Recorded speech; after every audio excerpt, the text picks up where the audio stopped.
Let's see if we get any more people to join in. Just wait a few more minutes before we get into the severe weather update.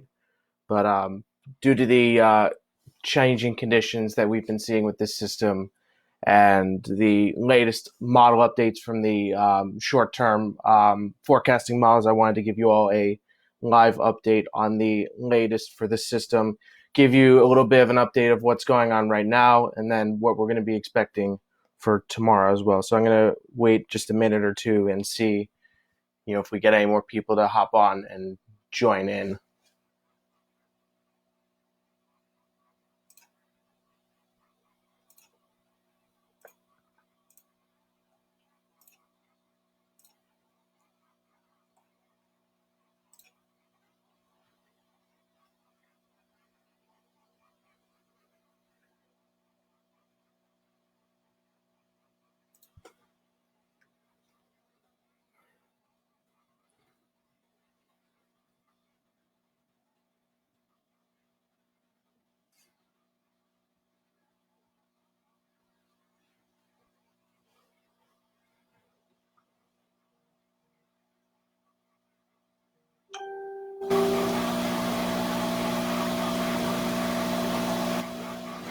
All right, so unfortunately, I'm trying to figure out how to share my screen and the camera at the same time, but unfortunately, I can't get my camera to work for the time being. I'm going to just show you what I have on my screen for the time being, since that's the most important thing during this time.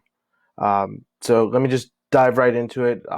As I said before at the start of the video, we've been watching the system for the past few days. This weekend, I gave an update on that system, giving some highlights as to what we're going to be seeing with this system.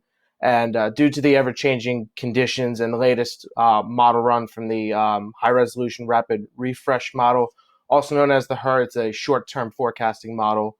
That the newest run just came in, so I'm going to be giving you an update on that just because of that new model run and the ever-changing conditions. I also want to give you an update on what's going on right now with this system because there's definitely a lot of buzz right now down in the southeast. I'm going to talk about that to start off.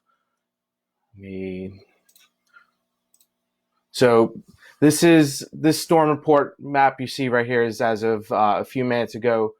So far with this system, there have been 29 unrated tornadoes in Louisiana and Alabama. We could even see one in eastern Texas as well. There was a very strong one as well in Alabama. 6 were confirmed dead with that one.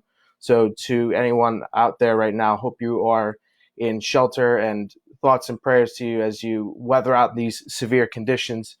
There's also been widespread reports of wind and hail damage, with the largest reported hail in Lamar, Texas, which is that eastern portion of Texas right by that tornado report. 2-inch sized hail, which is about the size of a lime, reported by a trained spotter. So you can see a lot of damaging hail, winds, and a lot of severe weather to talk about with this system alone. And so current conditions right now, there's an abundance of watches and warnings in effect, and there's a particularly dangerous situation in Louisiana and Mississippi, which is the highest rating a warning can get. It's just to emphasize how dangerous the current situation is. And as we go to, I'm going to use one of my favorite weather forecasting tools. It's called Simu AWIPS. It is basically a kind of a simulation of what the National Weather Service uses in their offices, aside from a few different things. But here, let me hop out of this slide and I will show you that.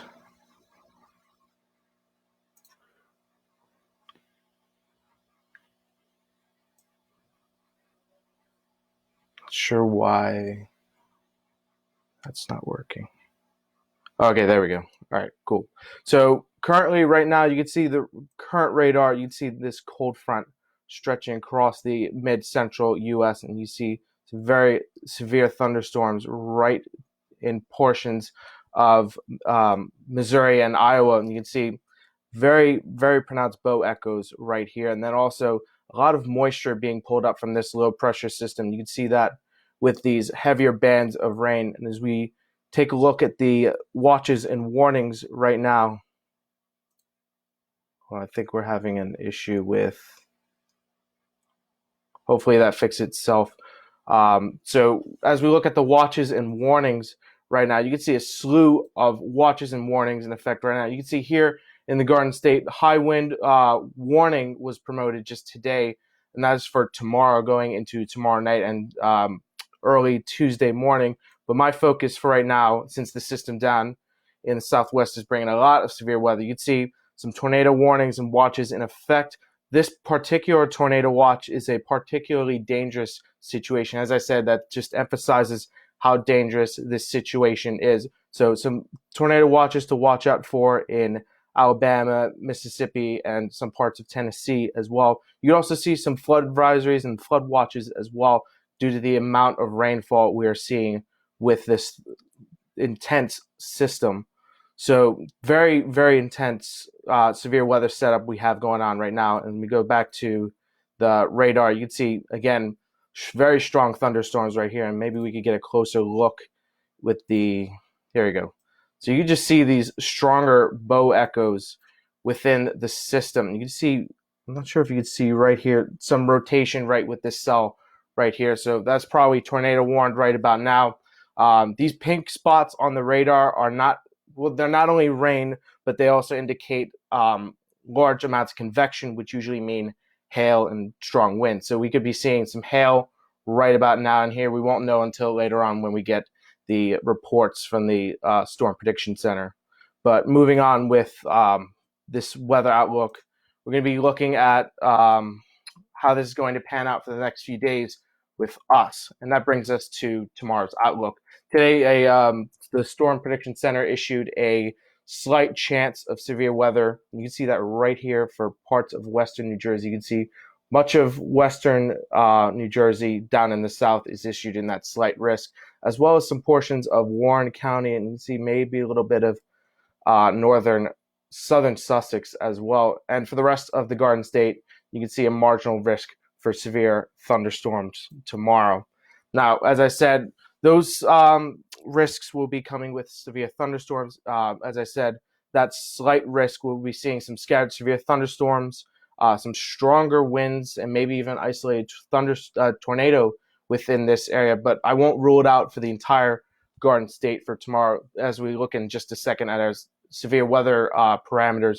But overall, we're going to be seeing a lot of severe weather, and you can see that chance within the Storm Prediction Center's outlook for tomorrow.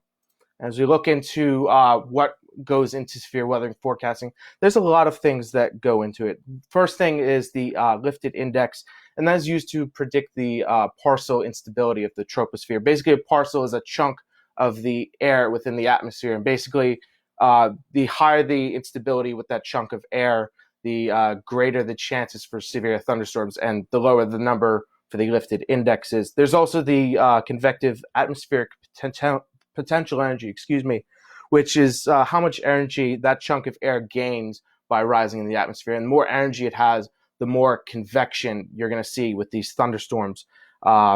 Usually with a higher CAPE value, the more unstable the atmosphere is within that area. You're also going to have bulk shear, which is winds aloft, and usually is the difference between these layers in the atmosphere. And if you have big differences in these layers, you're going to have a lot of rotation and convection with these thunderstorms. And the last thing we're going to look at is the supercell composite, which is a composition of all the three and gives pretty much a score based on these three indicators. Whoa, too far. All right, so let me go to another one of my favorite tools. It's called Pivotal Weather. A lot of people use model website. This is one of my favorites. There's also another website called Tropical Tidbits. The College of DuPage has one as well, but my favorite is Pivotal Weather, just because of the wide variety of models, and then you also have forecasts with it as well. So as we go into the latest short-term forecasting model, which is the high-resolution rapid refresh model, and we go into severe weather parameters, we're going to look at the lifted index first, so surface-based lifted index, and we're going to zoom in right into the Northeast and show you what we're going to be looking at. Here, let me set it to a loop. So basically what we're going to be looking at, the lifted index, what we're going to be looking at for tomorrow in terms of the lifted index. We won't see anything for the first few hours, but as we look further into tomorrow, you can see bit of colors as we go into tomorrow evening. So around 22Z, which is about 10 o'clock p.m. tomorrow. And let me just take a step back. I saw some even brighter colors. So usually a rule of thumb when looking at lifted index, if it's lower than 4, you definitely have a severe weather chance, definitely a chance for thunderstorms within. You see right within this line. Ooh, hold on, let me back that out. So you can see right within this line, definitely below -4. So definitely a good indicator that there is going to be very severe weather for tomorrow. And in some parts of the model, we even see a lifted index as low as -7. So that's usually indicating that this is going to be very, very severe for tomorrow. Now, looking further, we're going to be looking at the surface-based CAPE about the same hour. It doesn't look like much right now, but as we look in about 1,000 joules per kilogram, that's just basically a measure of the energy it takes to lift that chunk and the energy it gains from getting lifted into the atmosphere.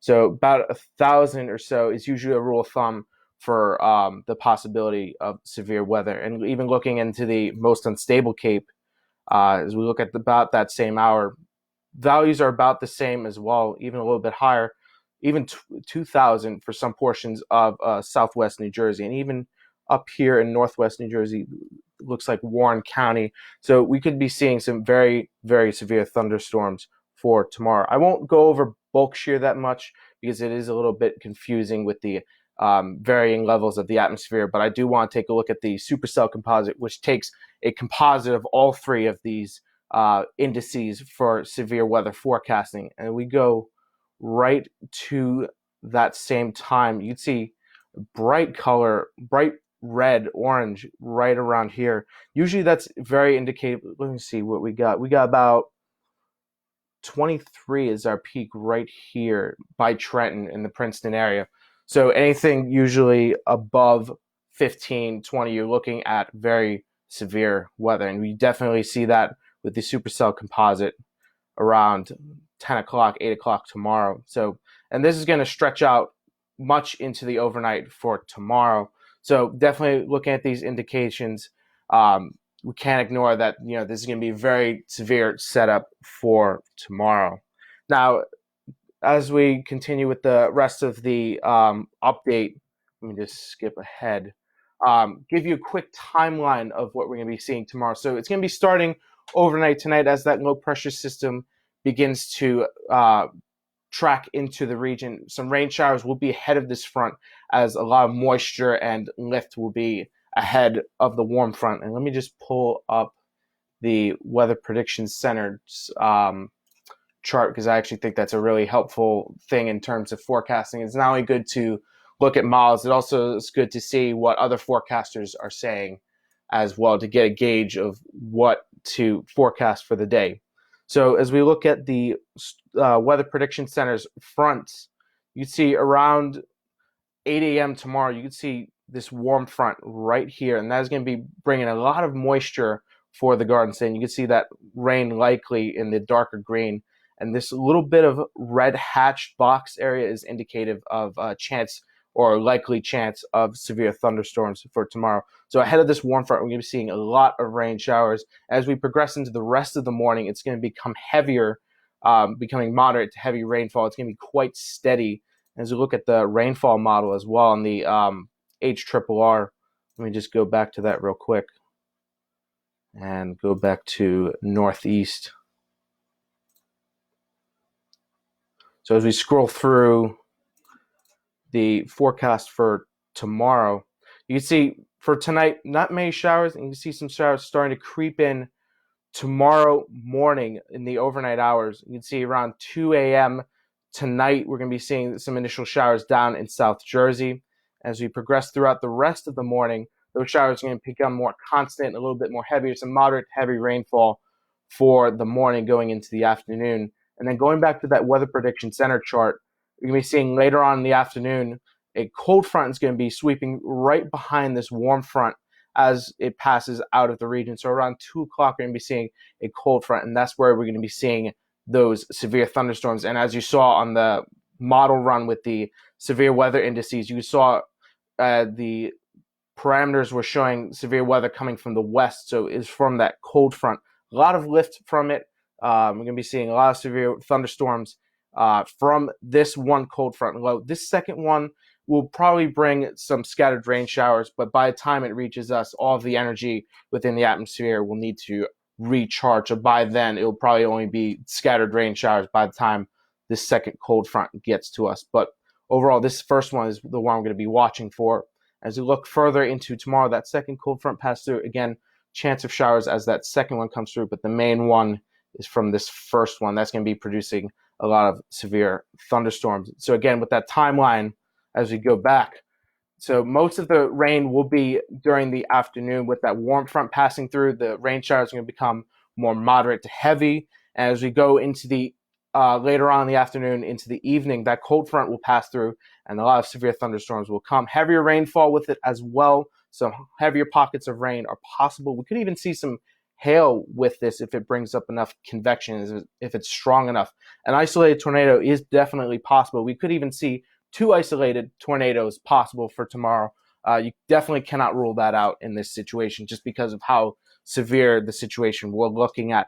And strong winds as well we're going to be seeing, and I'm going to just emphasize on that in this next slide.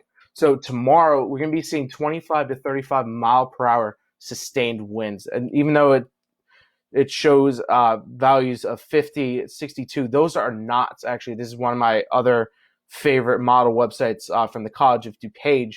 This is the HRRR's wind gusts forecast. So you see 62 knots down here. That translates to about 70 miles per hour in terms of wind gusts for tomorrow. So you can expect gusts of up to 70 miles per hour tomorrow with potentially higher amounts when the thunderstorms come through and that cold front sweeps right through that first initial one. And it wouldn't surprise me we see hurricane force winds along the coast, maybe 70 to 80 mile per hour gusts with this front. So you better secure all of your loose articles for tomorrow and just make sure you take the necessary precautions because these winds are not a joke at all. And you can see, again, high wind warning was promoted today. Some wind advisories still in effect for the rest of New Jersey, but the main risk for the 70 mile an hour gusts of wind are going to be for central and south Jersey and a little bit of eastern Philadelphia, Pennsylvania as well.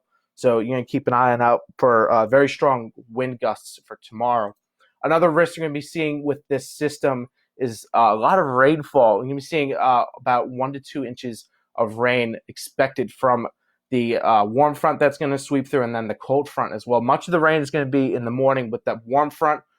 Some locally higher amounts are possible. And as you can see right here in northern New Jersey, 3.0 inches for this particular model run. So we could see potentially higher amounts, maybe even 3 to 4 inches of rain. And with that comes a lot of flooding in poor drained areas. And even if they are good, well-drained areas, you're definitely going to see some flooding on the roads for tomorrow. So make sure you take the necessary precautions. Be safe out there if you do need to travel. And with the high rainfall and the high winds, we're going to be seeing a risk of coastal flooding along the Jersey Shore for tomorrow, especially for these portions. See in the purple, seeing 1 to 1.5 inches of rain and then winds of almost 70 to 80 miles an hour. So you can see some moderate to heavy coastal flooding as well with this system. So that about wraps up for the severe weather update. Make sure you stay tuned into Soaring Weather for the latest updates. I'm going to keep you updated as new information comes in. But also stay tuned into your favorite weather provider. The National Weather Service is a good one. The Weather Channel, AccuWeather. Just make sure you have your weather alerts on in the event that we do have a tornado in the area or any other severe weather that comes into your area. So make sure you are prepared for that. Make sure you also have supplies for tomorrow. A big risk with the rainfall and the high winds is going to be power outages. A lot of trees are going to be down. So that's going to be another big factor when this cold front comes through with these stronger thunderstorms. So make sure you have flashlights, make sure you have anything you need, make sure you have non-perishable food in case that power is not supplied to you right away. Other than that, just make sure you are stay tuned to not only soaring weather, but your favorite weather provider. Make sure you have your weather alerts on in the event that a tornado or some other severe weather happens. And just make sure you stay updated and enjoy Mother Nature from a safe distance, because this is going to be a truly strong thunderstorm, and it's going to be once in a blue moon kind of thing as we look into tomorrow, and especially for this time of the year as well. April is not really the greatest time for seeing thunderstorms of this strength. It's usually in July when we see that. So other than that, make sure you are updated, make sure you're prepared, and stay safe to you all. Have a good evening. Happy Easter to everyone who celebrates, and be safe and have a good night.